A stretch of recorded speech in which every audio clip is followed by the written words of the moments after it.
Best team in the Big Ten, that's easy. Best coach in the Big Ten, that's a little bit more complicated. Let's get through it right here at the Voice of College Football. Ranking the coaches across college football in the Power 5. Check out the video on the ACC and the Pac-12. Now we move on to the Big Ten. Like the videos, share the videos on social media, and please subscribe right here at the Voice of College Football. Hit that bell for the notifications. That way you know when we're going live. Right now at number 14 in our rankings is Mel Tucker, Michigan State. It's basically an incomplete grade. He's only coached 7 games at Michigan State. We don't necessarily like what we saw, but Mark D'Antonio didn't leave the program in tremendous shape. Michigan State beat Northwestern last year, and they beat Michigan on the road. Otherwise, they looked abysmal. Mel Tucker had 10 years as a defensive assistant in the NFL before doing a fine job at Georgia and Alabama. Got the Colorado job. Looked like he was going to stay there, build his resume, went 5-7 his first year, and then Michigan State came calling with $5.5 million. So this guy's being overpaid at this point. But right now, the jury's out. Again, 7 games, hopefully the full season in 2021 to see what Mel Tucker can do at Michigan State with a recruiting class of 43rd in the nation, not quite up to Mark D'Antonio's standards with Sparty. At number 13, we've got a guy that I like to pick on from time to time, Mike Locksley at Maryland. He's pretty much a charter member of the Nick Saban Rehab for Wayward Coaches Clinic there in Tuscaloosa. He was the head coach in New Mexico, and not only did he go 2-26, he also had a DWI, and he also had an altercation with an assistant coach that was so bad he got suspended. Then he comes to Maryland. I thought that there were other candidates that were much more qualified than Mike Locksley for the head coaching job at Maryland, but he gets the Maryland job, and what he's doing right now is recruiting well. But DJ Durkin did that. Any Maryland coach can do that because of the recruiting footprint. It's good. Pennsylvania, Maryland, Virginia, the D.C. area. So he's brought in a top 31 class and the 18th best class in America in 2021 and 4th best in the Big Ten. Okay, he's got to develop these players and show it on the field, though. He's 5-11 at Maryland, 5-12, 3-11 in the Big Ten. Mike Locksley at number 13. Maryland's got to get better and produce on the field. At number 12 is a coach that I expected to have ranked much higher than this a few years ago. Not Scott Frost, Nebraska. We'll get to him in just a second. Jeff Brohm, Purdue. His stock spiked early. He took over a bad Purdue program that had 5 consecutive losing seasons, 9-39 record in the previous 48 games to Jeff Brohm taking over. Then suddenly, bam, they go to a bowl game. They finish 7-6 his first season. And that was even before he got the offensive personnel that he needed to run his offense, because that's why he got the job. He's an offensive guru at Western Kentucky. His teams went 30-10 and won 2 Conference USA championships. He gets the Purdue job. He wins on defense the first year. The nucleus on defense was good that he inherited. Then he recruited. The Purdue recruiting under Jeff Brohm soared. Rondell Moore obviously being the prize jewel of those recruiting classes. He took Purdue recruiting from the 60s to the 30s. The next season was odd because it was marked by that landmark win at home against number 2 Ohio State in convincing rout fashion. They had some other good efforts there that got them to a bowl game, but they got embarrassed at times, especially in the bowl game as Auburn put up almost 50 points at halftime. And since then, it's been downhill. 6-12 for Purdue in the last 2 seasons under Jeff Brohm. He's got to turn it around and get the job done. All right, at number 11, we've got Scott Frost, Nebraska. Look at Frost, look at Harbaugh. Favored sons coming back home. They've succeeded as head coaches elsewhere.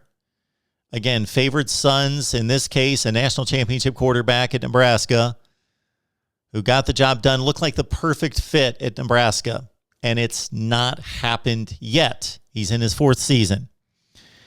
The UCF success was remarkable. He took over a program that went 0-12. He immediately got them to a bowl game and then undefeated the next year at 13-0. We know the story. All right. He's a perfect fit for this program. He appeared to be the perfect hire. Like the timing was just exactly what it needed to be for Nebraska to get not just the hot commodity coach, but the guy who everybody loved that they wanted to bring back.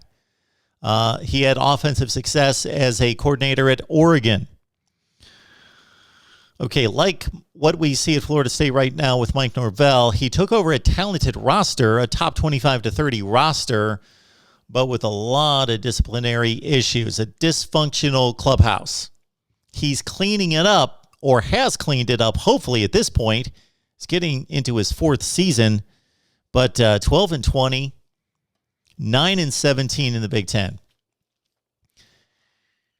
After the 2018 season, his first, I thought it was uphill. I thought it was, let's say, downhill. I thought the trajectory was on the upswing.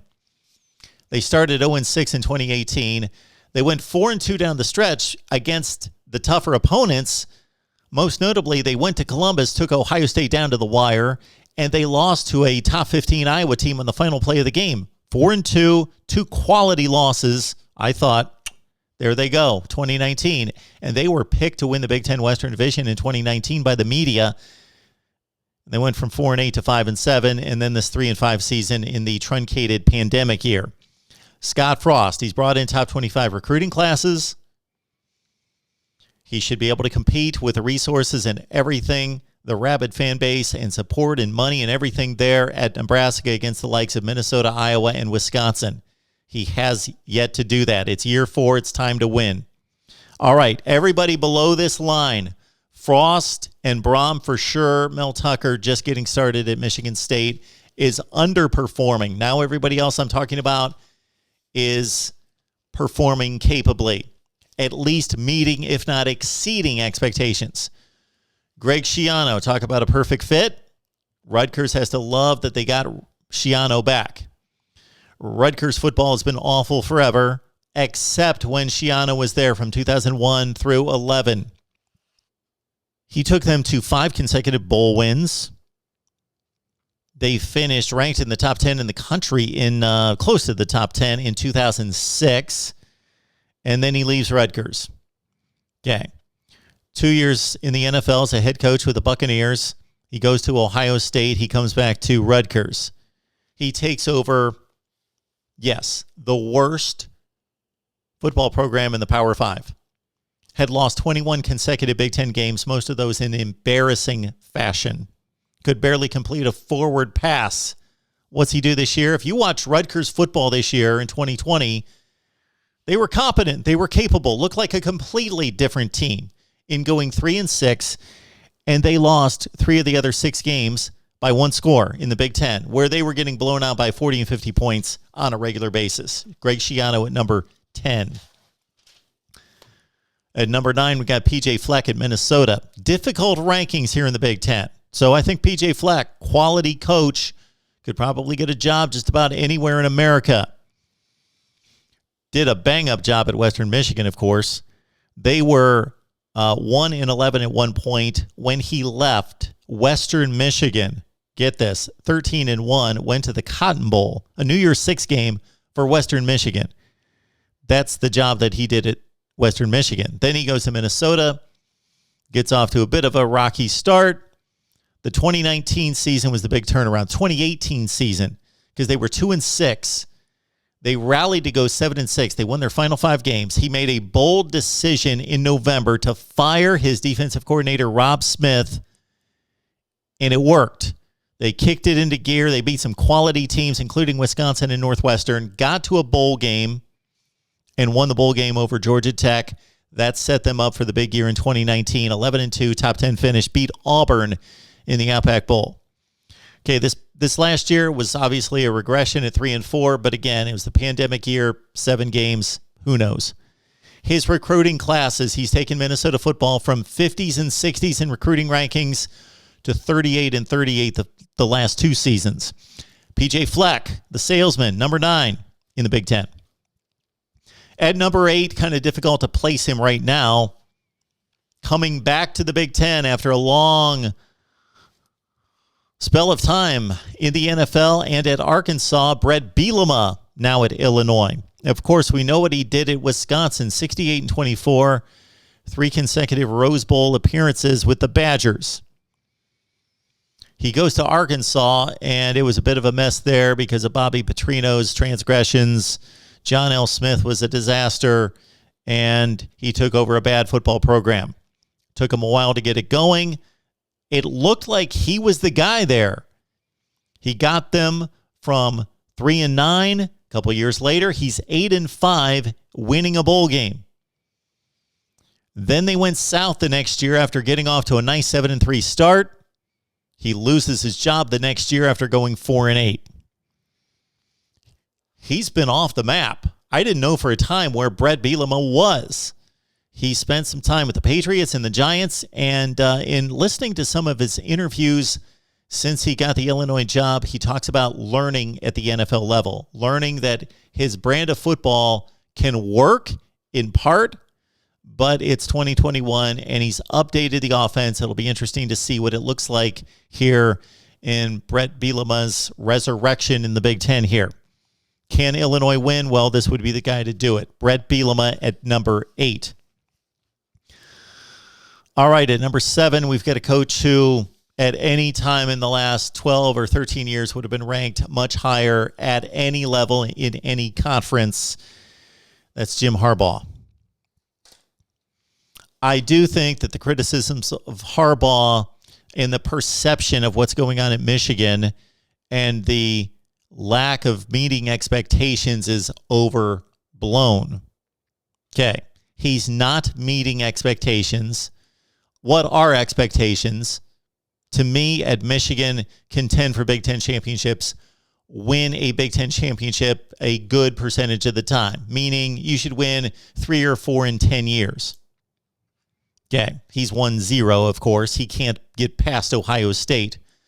And if you compare his record, what he's done his first 6 seasons versus Lloyd Carr, the previous coach, meaning we skip Brady Hoke and Rich Rod because they were disasters, and let's give Harbaugh some credit. His first 2 years were near masterful. 2015, he takes a 5-7 club. They go 10-3, finish in the top 10.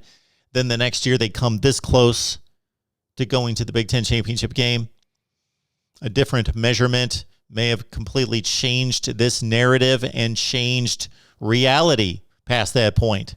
But that's what happened. First 2 years, Jim Harbaugh was right on track and building a great program. Something happened in there, and the inability to develop a quarterback has been at the heart of his misgivings here. So, but let's understand that every team has gone 10-3, 10-3, 8-5, 10-3, 9-4. He's finished in the top 15 generally in the country constantly. Okay, 2-4, pandemic year, only 6 games. Right now, it's more about the look. The look doesn't look good. It looks like it's coming off the rails. But, hey, they just brought in a top 10 recruiting class. Jim Harbaugh at number 7. He, of course, has to win big. At number 6, we've got Tom Allen. People love Tom Allen. He's fiery. He's excitable.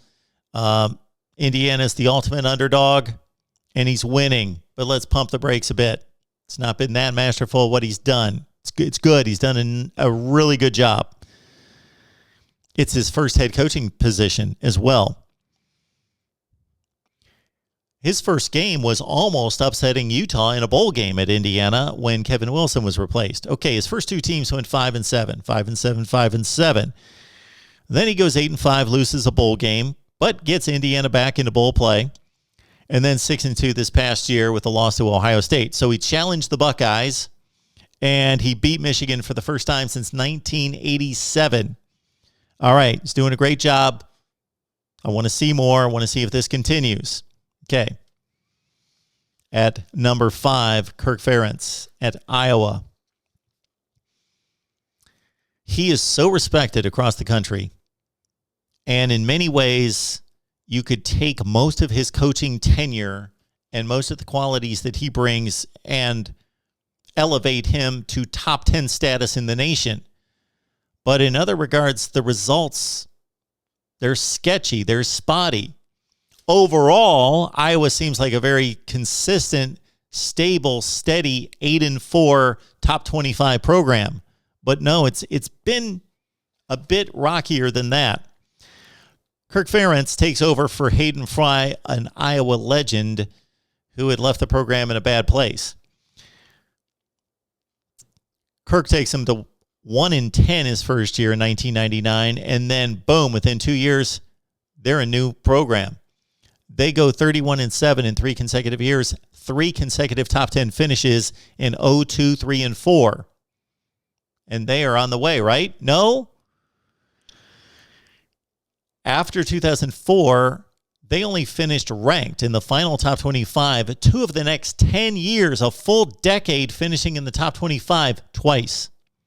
Now, those 2 years, they almost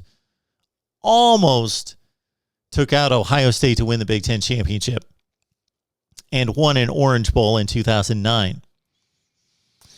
All right, so a bit of an unsteady ride here for the last 10 years or so. They did have a nice 2019 and 20 at 16-5, 2 top 15 finishes. They, of course, produce NFL offensive linemen and tight ends in particular. Recruiting is a challenge at Iowa. Kirk Ferentz at number 5. To the Final Four in the Big Ten. Paul Chryst at Wisconsin.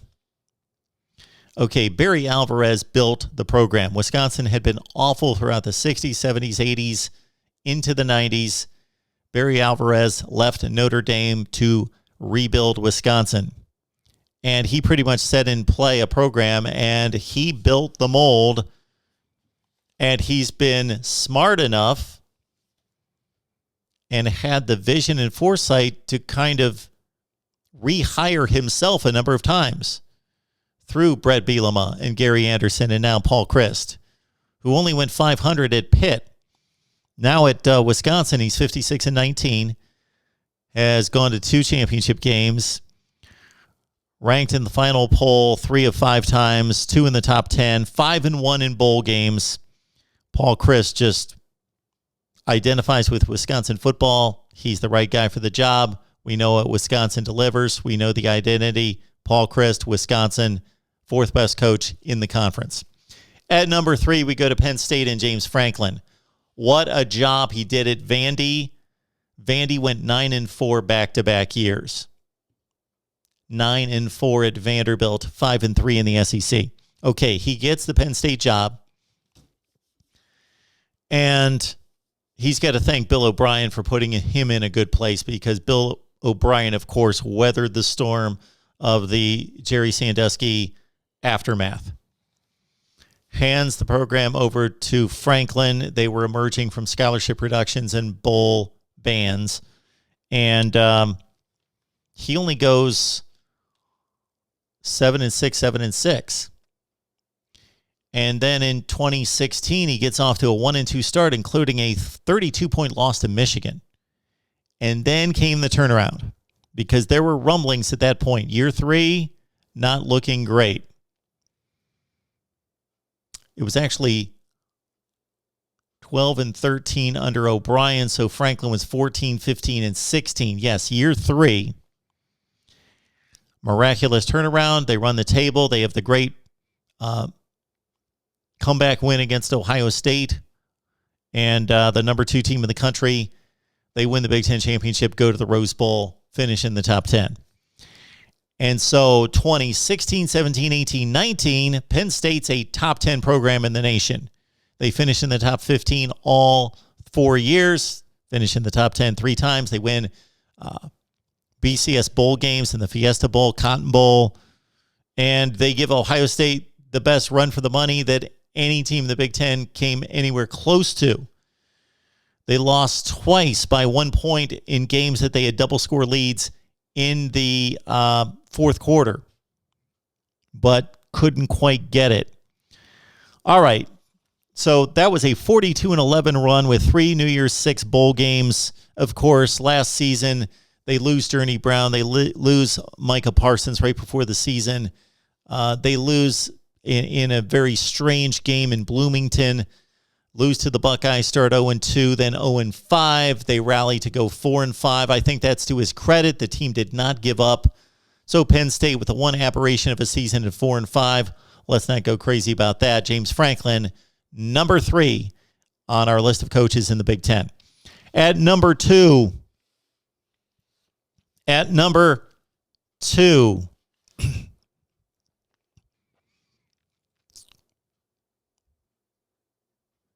most would name him the best coach in the Big Ten.